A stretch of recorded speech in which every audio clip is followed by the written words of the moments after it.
selected C.P. Radhakrishnan as Vice President of India. He is the best suitable candidate. We are very happy to extend our support to him.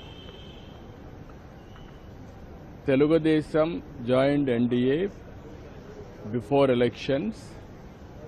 Both governments in Delhi and also Andhra Pradesh, we are having NDA governments. NDA has selected him as a Vice President of India candidate. Naturally, we are very happy.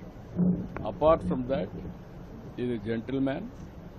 He is also very, very patriotic. He is going to bring pride for our nation.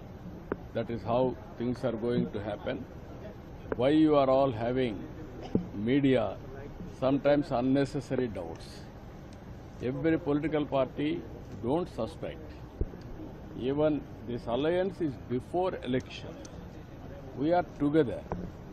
Even Telugu pride, all these things, it won't happen here. Even sometimes we supported even long back P.V. Narasimha Rao, Telugu man as MP.